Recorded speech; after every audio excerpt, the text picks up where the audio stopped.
Hey guys, just wanted to share with you something that helped me. My car did not have a lot of low end from the factory, even though it has a BOSE subwoofer. So this was something that worked for me. In my case, it's for an INFINITI, but it'll work for pretty much any vehicle with a full-size spare. This fits exactly where the OEM BOSE subwoofer fit. And even if you don't have a subwoofer there, you can put one there.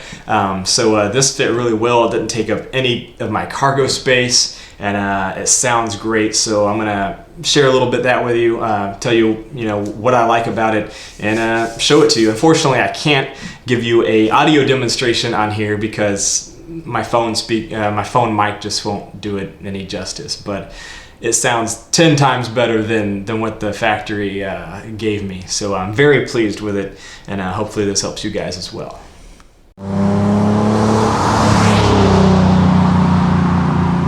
What's up guys, Chris back here for GQ37. In a recent video I talked about my new to me QX70, and I love the second gen FX. I just got this 2017 QX70 Limited, and I love the vehicle. I did a video recently talking about my thoughts on it after having it for a couple months, coming from my G37 and the 08 FX35 I fixed up here on the channel. So I sold both of those to get this QX70. I love the vehicle. My main complaint with it initially was the sound system did not sound as good as that in the 08 FX I had just sold, or the 2012 G37S. My 08 FX had the tech package, so maybe it had the upgraded BOSE. My G37S was a sport model, so it had the upgraded BOSE. But for whatever reason in this 2017, the low end of the BOSE subwoofer just didn't seem to have as much punch to it. And granted, the BOSE sound system is not all that in a bag of chips, but it did what it needed to do, and I was fine with it. Again, my G37 was a 2012, and then my 08 FX, they sounded fine for what they were. I was good with it. But for whatever reason, this 2012, it just didn't seem to have as much punch, which was kind of odd to me. The subwoofer definitely worked. I checked that.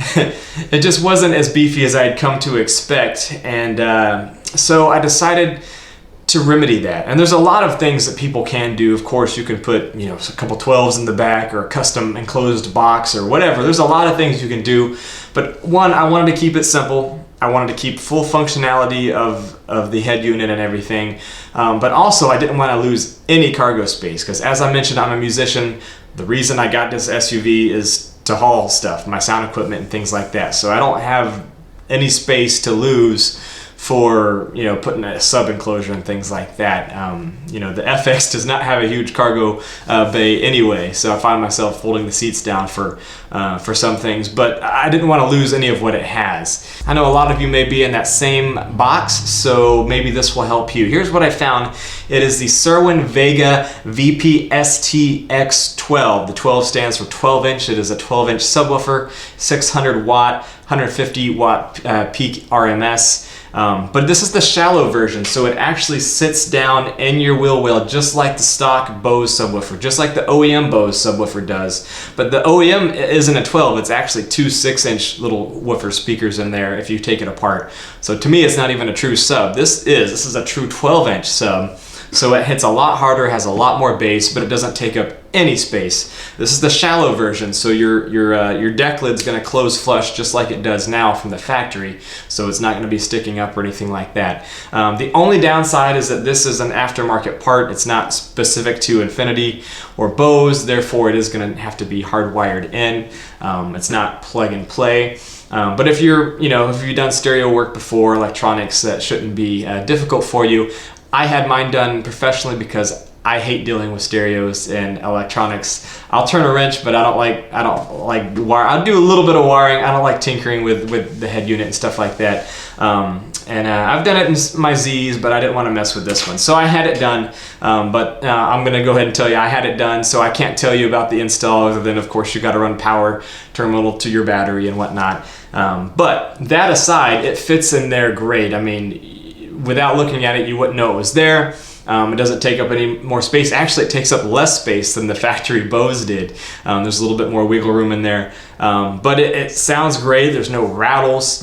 So you've got the remote, and I'll go ahead and tell you it won't work without that remote being plugged into it. You have to, otherwise it just won't turn on. So that is kind of the key to making it work. So just FYI, I thought that once I set it, I would just unplug it because I'm not the guy that's going to be tinkering with that. I got my EQs, I pretty much left everything flat other than the low pass filter. It has a bass boost. I don't need that. Most of the stations I'm listening to kind of bass boost their music anyway. You know, Heart and Soul on Sirius XM or some of the soul music stations.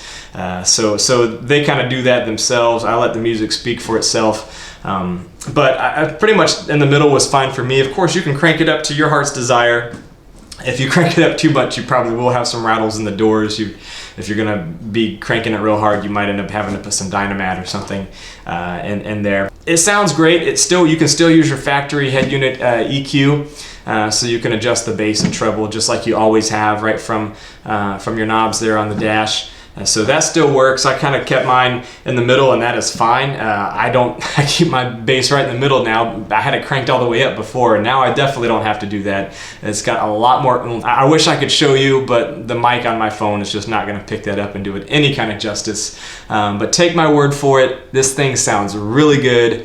100% better than the OEM one, in my opinion, and I'm very happy with it. The mids and highs are already clear on it. I just wanted a little bit more low end, and this totally balances out for me. Does everything I wanted it to do. I can't ask for any more. It didn't take up any space. So I have no regrets getting this. To me, it was a worthwhile buy. It was $319 at the time I purchased it. I'll put a link in the description below. I got it on Amazon. Prices fluctuate on Amazon, but currently it's $319 from the seller I bought it from. I had it within 2 or 3 days because it's Amazon. But again, I can't comment on the install because I didn't install it, but if any of you guys are stereo people, then it should not be difficult at all for you, but I just wanted to put that out there.